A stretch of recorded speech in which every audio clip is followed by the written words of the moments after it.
ஜித்தன் படத்தோட 2வது பாகமும் ஹாரர் படமா ரிலீஸ் ஆக இருக்கு. இந்த படத்தை பத்தி படக்குழு என்ன சொல்றாங்கன்னு தெரிஞ்சுக்கலாம் வாங்க.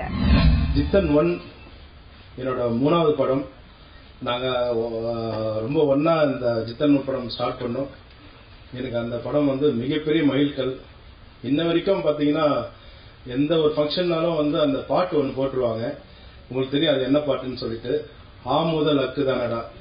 அந்த பாட்டு எனக்கு கொடுத்த எங்க டைரக்டர் வின்சென்ட் செல்வா சாருக்கு இந்த நேரத்தில் மிகப்பெரிய ஒரு கரவர்ஷம் கொடுங்க என் சார்பில். கிளாப் பண்ணுங்க சார். நீங்களும் பண்ணுங்க சார். கிளாப் பண்ணுங்க சார். பண்ணுங்க சார். Sir thank you. அதே மாதிரி நம்ம ஜித்தன் ரமேஷ் சாருக்கும் நன்றி. ஏன்னா நாங்கள் ஒன்னா கேரியர் ஸ்டார்ட் பண்ணோம். இந்த படம் ரொம்ப நல்லா வந்திருக்கு. ஒரு மாதிரி ஆர்ஆர் படம் த்ரில்லர் ஜானர்னால ஒரே ஒரு சாங் தான் எங்களால் வைக்க முடிஞ்சு இந்த படத்துல. ஏன்னா ஃபுல்லாவே த்ரில்லா போகும்னு சொல்லிட்டு. பட் அந்த ஒரு பாடல் கண்டிப்பா இன்னொரு ஆமுதலுக்கு தானடா கண்டிப்பா பயங்கரமா ஹிட் ஆகும். பக்காவா கமர்ஷியலா பண்ணிருக்கு. கேட்டாங்க எப்படிங்க ஜித்தன் 2 ரமேஷ் ஜித்தன் 1ல இறந்துட்டாரு அப்படின்னு, படம் பாருங்க தெரியும் அப்படின்னு சொல்லிட்டு. இந்த படம் ஃபர்ஸ்ட் இந்த கதையை ஜித்தன் அதான் ரமேஷ் சொன்னாப்புல என்கிட்ட ஒரு நாள், ஜித்தன் ரமேஷ் அப்படிதான் எனக்கு வந்தது காரணம் உங்க மூலமா அந்த பேர் கிடைச்சது, அது மாதிரி ஒரு படம் பண்ணோம் எனக்கு அப்படின்னு. ஸோ அதுக்காக ஸ்கிரிப்ட் பண்ணது ஜித்தன் 1 எண்டுல இருந்து ஆரம்பிச்சு எப்படி சீக்வன்ஸ் அப்படி வராதுன்றது ஸ்கிரிப்ட் பண்ணது. சார் சௌத்ரி சார் கிட்ட சொன்னா ரொம்ப நல்லா இருக்கும் அந்த ஸ்கிரிப்ட். அந்த படம் ரமேஷ்க்கு கண்டிப்பா டிஃப்ரெண்டான ஒரு லைஃப் இருக்கும் அப்படின்ட்டு ஆரம்பிச்சது. பிரகாரம் வின்சென்ட் செல்வா சார் கதை இப்ப வந்த பேய் படங்களுக்கு மத்தியில சாரோட கதை ஒரு டிஃப்ரெண்டான கதை.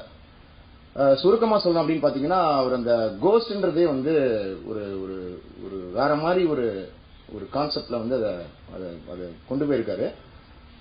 ஒரு ஒரு கோஸ்ட்ன்றது ஒரு பயமுறுத்துற விஷயம் இல்ல, பழி வாங்குற விஷயம் இல்ல, ஒரு என்ன சொல்றது, ஒரு டெட்ஃபுல்லான விஷயம் இல்லன்றது அவர் கதை பிரகாரம் நம்ம டைரக்ட் பண்ணிட்டு 2 வருஷத்துக்கு முன்னாடி வின்சென்ட் சார் சொன்னாரு, ரமேஷ் நான் தான் சொன்னேன் சார் எனக்கு எப்படி இருந்தாலும் ஒரு நாளுக்கு மறுபடியும் ஒரு பிரேக் தேவைப்படுது, ஜித்தன் 2 மாதிரி ஏதாவது நல்லா ஒரு சீக்வல் இருந்ததுன்னா சொல்லுங்க சார் கண்டிப்பா பண்ணலாம் சொன்னேன்.